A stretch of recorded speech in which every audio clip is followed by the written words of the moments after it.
একই রক্ত আবার একই পরিবার, কিন্তু বিন্দু মাত্র ছাড় দেওয়ার মন মানসিকতা নেই এদের।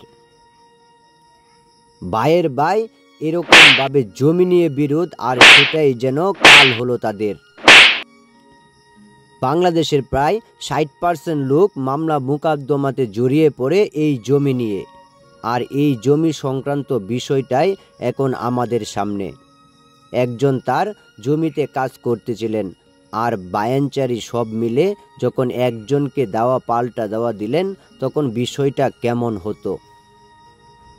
এমন ঘটনা আমাদের বাংলাদেশে সচরাচর অনেক দেখা যায়, যেখানে জমি নিয়ে বিরোধ, আর সেখান থেকেই মামলা, আর সেখান থেকেই কোর্ট কাচারি জড়িয়ে যায় অনেক অনৈতিক কাজে। কেউ কাউকে ছাড় দিতে রাজি না, আর এই বিষয়টাই এখন আমাদের সামনে।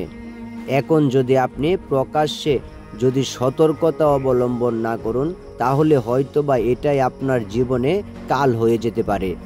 আপনার সাজানো গুছানো জীবন যদি একটা মামলা কিংবা কোর্ট কাচারিতেই কেটে যায়, তাহলে এই সামান্য ছাড় দেওয়াটাই আপনার জন্য হতে পারে মুক্তির কারণ।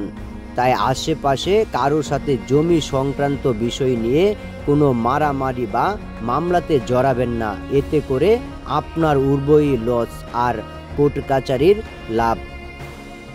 তাই আমি বলবো এসব ঘটনা থেকে নিজেকে সরিয়ে নিন, অন্যথায় এখানে মারাত্মক কিছু ঘটতে পারে।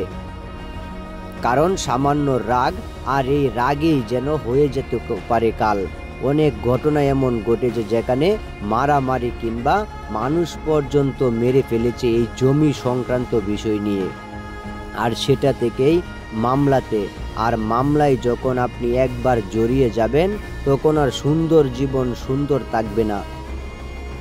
তাই এসব সতর্কতা অবলম্বনটাই আপনার জীবনে সৌন্দর্য বয়ে আনতে পারে।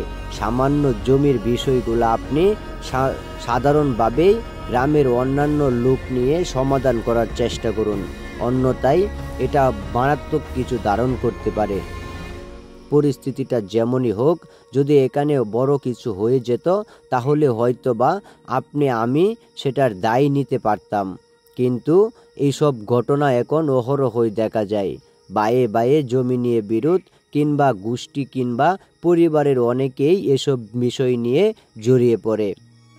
আসলে কার জমি কার নামে রেকর্ড কিংবা কাউলা করা, সেটা একটু যাচাই বাছাই করে দেখবেন। অন্যথায় এসব ঘটনা যদি মারাত্মক আকার ধারণ করে, তাহলে হয়তোবা আপনার সুন্দর জীবনটাই হয়ে যেতে পারে কালে। যদি এই সাজানো গুছানো জীবনটা এভাবে আপনি সামান্য জমির বিরোধের কারণে আপনাকে সুন্দরতম অবস্থান থেকে বের হতে হয়, তাহলে সতর্কতা অবলম্বন করাটাই ভালো।